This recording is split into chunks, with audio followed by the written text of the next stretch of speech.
Hello everyone! Today we arrived in the cultural capital of Thailand, Chiang Mai. In this video, we'll explore the largest and most fascinating city in the north of the kingdom, visit its most famous temple complexes, and dive deeper into Buddhism. So, our names are Marina and Zhenya. Welcome to our channel, Only Super Travel. Make yourself comfortable, grab a cup of tea, give this video a like, subscribe to our channel, and let's get started!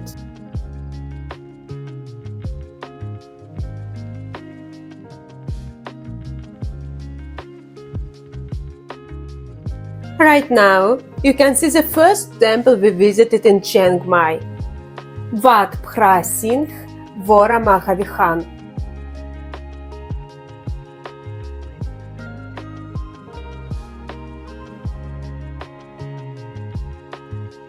Now, let's move on to one of Chiang Mai's oldest temples, Wat Phantao, which dates back to 14th century.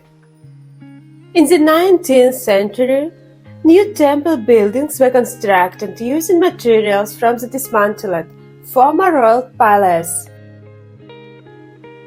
Let's keep going. The next temple complex we'll visit is Wat Chedi Luang, which translates to Temple of the Big Stupa. It is one of Thailand's oldest and largest temples. Construction began in 1401 on the site where, according to legend, a king was struck by lightning. By the mid-15th century, the temple was completed and stood nearly 90 meters tall. However, in 1545, an earthquake severely damaged the stupa, reducing its height by 30 meters. The temple complex also houses other, more modern buildings.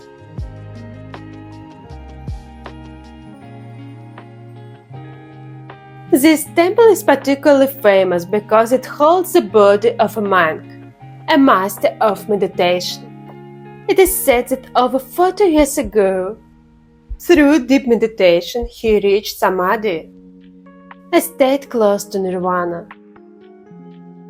His soul is believed to have traveled to other realms, leaving his body behind, and it can return at any moment.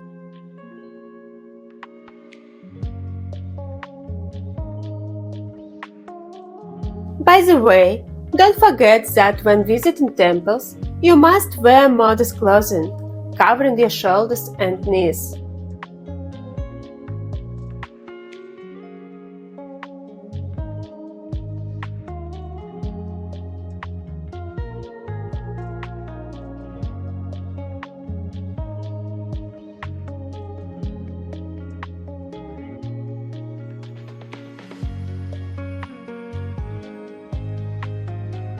Next, let's visit one of the most colorful Buddhist temples in northern Thailand, Wat Muentoom.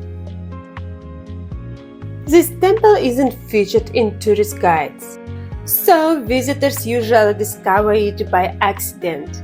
That's why it remains such a quiet and peaceful place. Now we've arrived at Wat Chedi Luang. At the back of this temple, you'll find an amazing bamboo bridge. Cross it, and you'll discover some cozy spots to relax and take photos. There's also a pond filled with lilies, turtles, and koi fish.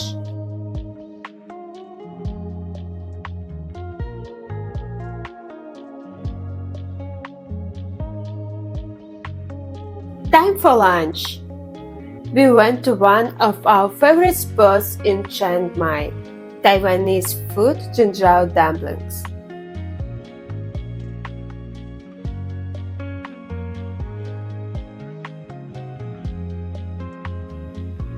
They serve delicious dumplings with various fillings and cooking styles, fried, boiled, or in both.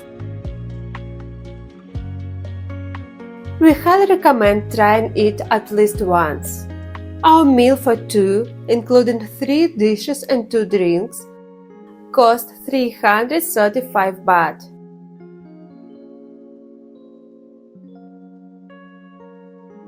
I thought no other temple in Chiang Mai could impress me after visiting 5 already, but Wat Sri Subhan definitely did.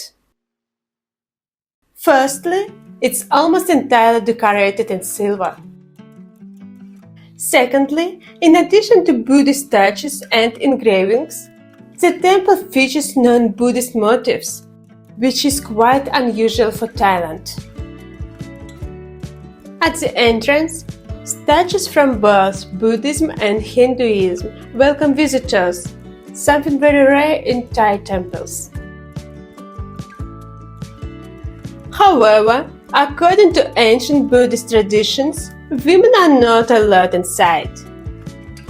A sign at the entrance explains that 500 years ago, important Buddhist relics were buried beneath the temple, and disturbing them would bring bad energy to both the temple and the visitor. The choice of silver decoration is no coincidence.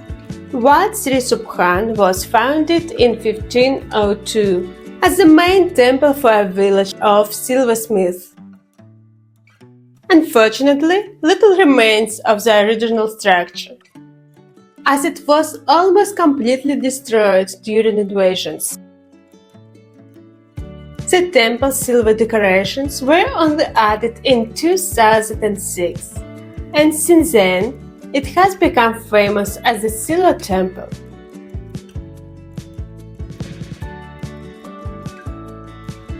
Now, let's visit another Chiang Mai temple, Wat Soak Dok. The first thing you'll notice is the stunning white structures, resembling small chedis. In reality, these are mausoleums containing the ashes of Chiang Mai's royal family members. One of the most valuable structures here is a 48-meter tall bell-shaped stupa, built in the Sri Lankan style, which houses Buddha's relics.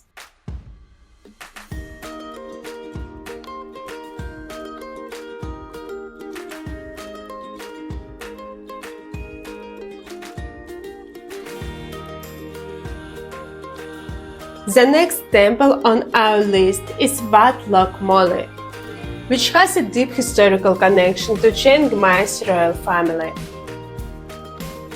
During the Mingrai dynasty, 14th, 16th centuries, this temple played a significant role in royal ceremonies. The ashes of several members of the dynasty are buried here.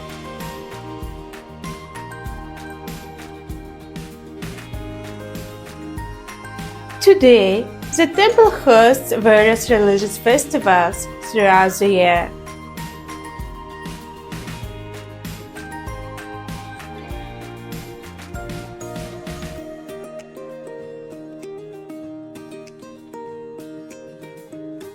Let's keep going. Just cross a small bridge and we'll see another beautiful temple, Wat Phra Singh Woramahawihan. This temple is not very big. A wide, tall staircase leads up to it, and on both sides, there are exits to a platform that, like the temple itself, is at the second floor level. On one of these platforms, you'll find a large Buddha statue. The inside of the temple is just as stunning as the outside. The next temple on our journey is Wat Phantao. You might notice that the shape and decorations of the main building and the Chedi are quite different from other temples around. The Chedi, for example, is more bell-shaped and decorated with mythical creatures, including a large kilin, a creature that looks like a lion with a dragon's head.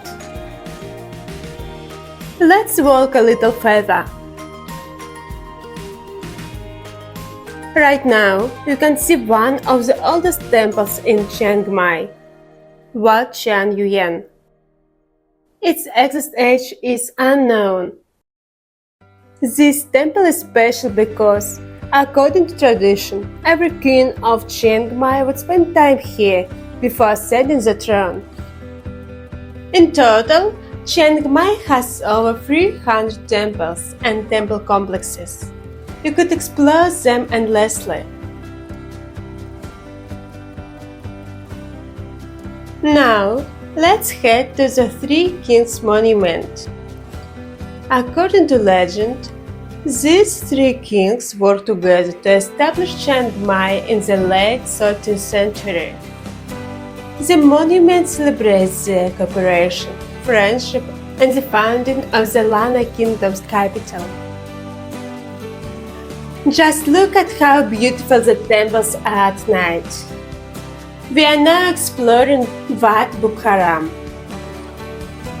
As I announced, the entrance states that this temple houses Thailand's largest teak wood Buddha statue. There is also a holy spring, but access to it is forbidden to women. Next, we decided to take a stroll through the Chiang Mai Night Bazaar, which runs daily from 5 p.m. to midnight. Here you can have an artist paint your portrait, enjoy live music, drink freshly squeezed fruit juices, try a variety of Thai dishes, buy rolled ice cream for dessert. And if you are feeling adventurous, pick up a carpet or souvenirs at the nearby shops. We also visited the Chiang Mai Night Market, which is open on Sundays from 5 p.m. to 10 p.m.